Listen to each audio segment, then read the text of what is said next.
આજે રસ્તા ઉપર એક પ્રભુજીનો મને કોન્ટેક્ટ થયો છે, જે રસ્તા ઉપર લાકડીના ટિકિટ ધીમે ધીમે ચાલીને જતા હતા.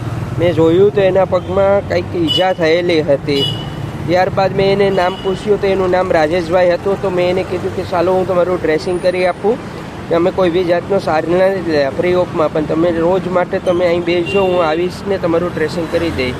રાજેશભાઈ, હું તમારું રોજ આવીને ડ્રેસિંગ કરી જઈશ, તમે અહીં જ બેસજો, બરાબર? હું રોજ આવા ટાઈમે આવીને તમારું ડ્રેસિંગ કરી આપીશ. ત્યારે મેં તેનો પગ જોયો તો એ દ્રશ્ય શબ્દમાં વર્ણવી શકાય એમ નહોતું. ઘાવમાં રસી ભરાયેલા હતા, બહુ મોટો સોજો હતો અને એટલો દુખાવો કે પગ મૂકતા ન આવતો. મિત્રો, હવે મારી આંખો ભીની થઈ ગઈ. હું રહી ન શક્યો. તરત જ રસ્તા પર બેઠો અને તેમનું ડ્રેસિંગ કર્યું.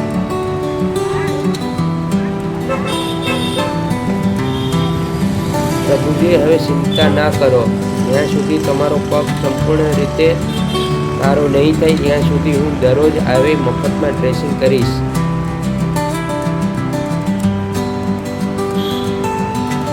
એ સાંભળી પ્રભુજીની આંખોમાં આંસુ આવી ગયા. પણ એ આંસુ દુઃખના નહોતા, એ આશાના હતા.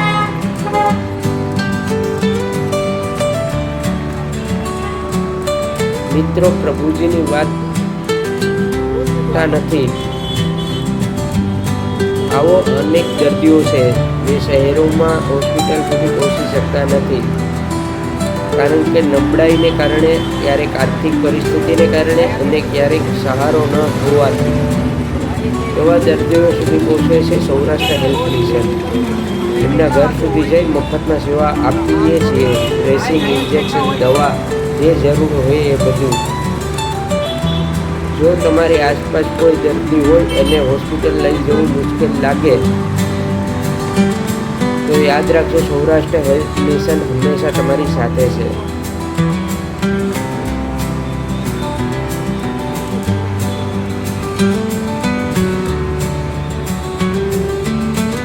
માનવ સેવા એ જ સાચી સેવા છે. પ્રભુજીની આંખોમાં જે આશાના કિરણો જોઈ એ જ મારા માટે સૌથી મોટો પુરસ્કાર છે.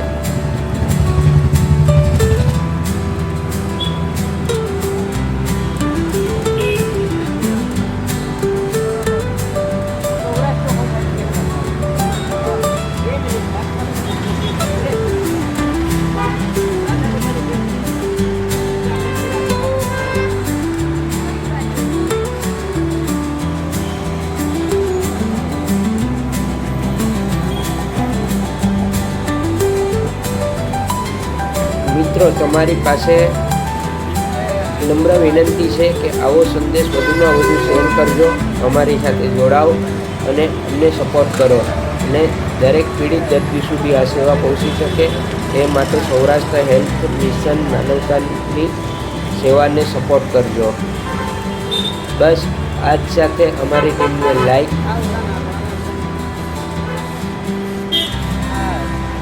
આજ સાથે અમારી ચેનલને લાઈક, સબસ્ક્રાઈબ એન્ડ કોમેન્ટ કરજો.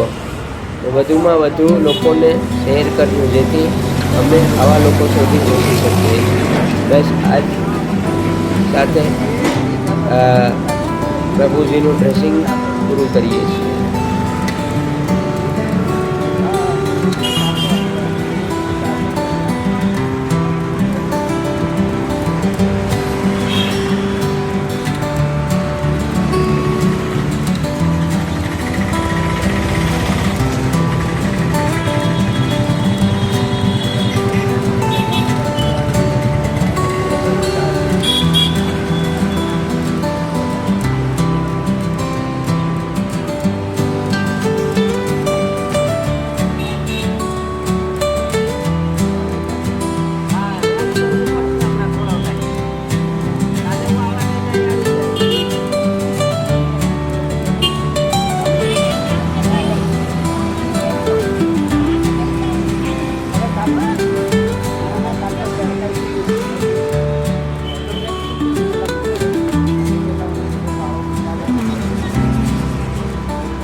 ના તમે કેના તમે છો હા તો હું કરી જાઓ જાઓ કરી દઈએ